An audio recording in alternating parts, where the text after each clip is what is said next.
नमस्कार, अस्सलाम वालेकुम। मैं सिर्फ एक आप लोगों से एक विचार साझा करना चाहता था। साझा ये करना चाहता था विचार कि मुझे समझ में नहीं आ रहा भाई लोग कि बहुत सारे कमेंट्स आते हैं, सब होता है, आप लोगों को भी पता है, सब हो रहा है, कमेंट्स आप लोग भी पढ़ते होंगे, मगर आप लोगों ने खास करके ध्यान दिया हुआ एक चीज़ का कि जब आप लोग साध्वी प्राची या कोई भी कट्टरपंथी के अगेंस्ट बोलते हैं तो बीजेपी वाले आप लोगों पे बरस पड़ते हैं, मेरे पे बरस पड़ते हैं, गालियों के मैसेज देते हैं, सब करते हैं। तो मेरे को सिर्फ इतना ये समझ में नहीं आता ये बीजेपी वाले किसके भक्त हैं।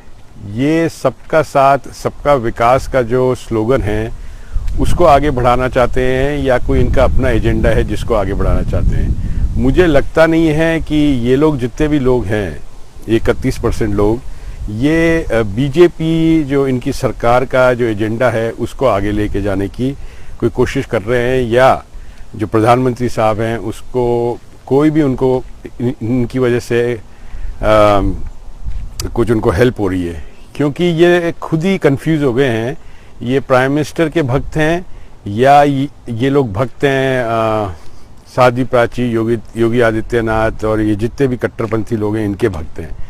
तो ये कन्फ्यूजन को दूर करना बहुत ज़रूरी है कि ये लोग किसके एग्जैक्टली किसके एजेंडा पे चल रहे हैं, क्योंकि प्राइम मिनिस्टर साहब तो प्रोग्रेसिव उनका थॉट प्रोसेस है, वो आगे बढ़ना चाहते हैं, देश को आगे ले जाना चाहते हैं, मगर जो उनके भक्त हैं वो कंफ्यूज हो गए हैं सारे के सारे कि हम लोग अब किसकी भक्ति करें। हम लोग ये जो सैफरन ब्रिगेड है इसकी भक्ति करें, आरएसएस की भक्ति करें या बीजेपी की भक्ति करें।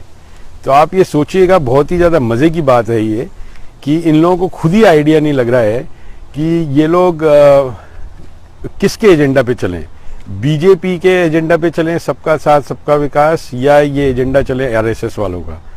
तो और ये कन्फ्यूजन के चक्कर में क्या होगा कि इन लोगों की जो दिमागी हालात हैं, जो दिमाग का जो अपना संतुलन है, वो ये लोग कहीं ना कहीं इनका ना उसके अंदर डगमगा गया है, टोटली डगमगा गया है इनका संतुलन। इन लोगों को खुद समझ में नहीं आ रहा कि यार हम लोग बीजेपी के रहे या हम लोग आरएसएस के रहे। तो ये सोचने की बात है। और मैं उन लोगों से भी कहता हूँ जो लोग ये गाली गलौज करते हैं, ये सब करते हैं, कि भाई लोग इससे कोई आप लोगों को फ़र्क पड़ने वाला नहीं है। इसमें आपकी ज़िंदगी में कोई फ़र्क नहीं पड़ेगा, आपके बच्चों का कोई प्रोग्रेस नहीं होगी, कुछ नहीं होगी।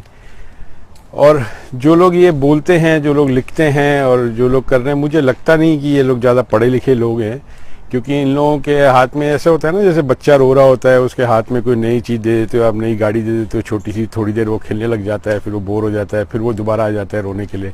तो ये वो कौम इकट्ठी हो गई है हिंदुस्तान में जिनको रोने की आदत है, जिनको समझने की आदत नहीं है।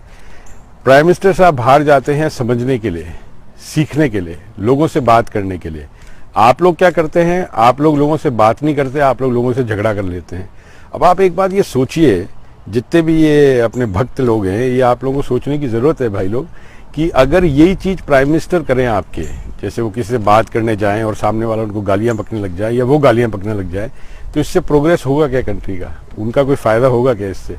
इससे कुछ नहीं होने वाला। इससे सिर्फ एक ही चीज़ होगी कि उनके दरवाजे बंद होते चले जाएंगे। जैसे आप लोगों के दरवाजे, जो अपॉर्चुनिटीज़ होती हैं लाइफ में, जैसे आप लोगों की अपॉर्चुनिटीज़ बंद होती चली जाएंगी धीरे धीरे, और इसका इफेक्ट क्या है, पूरी कंट्री में पड़ता है। तो आप लोगों की जो बेवकूफ़ियाँ और ये अपने जो भी जलालतपन है, इसको बंद कर दीजिए। एक सभ्य आदमी की तरह, एक पढ़े लिखे, चलो हो सकता है पढ़े लिखे नहीं हो, मगर आप लोग इस तरह दिखावा तो कर ही सकते हैं कि आप लोग पढ़े लिखे हो, क्योंकि दिखावे में तो आप लोग चैम्पियन हो कि जो दिखाते हो वो हो नहीं, और जो हो वो आपको पता नहीं है।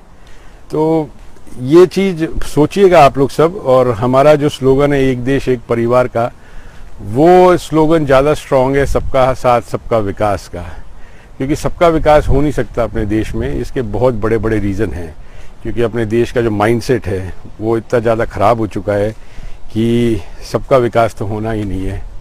आप कोई अंबानी या अदानी या ऐसा कुछ बन जाए तो ठीक है, आपका विकास हो जाएगा, मगर बाकी आपका विकास का कोई गारंटी नहीं है। 2 साल और निकल जाएंगे, आप लोग अपनी भक्ति में कंफ्यूज हो चुके हो कि आप लोग आरएसएस के भक्त हो या आप लोग प्राइम मिनिस्टर साहब के भक्त हैं।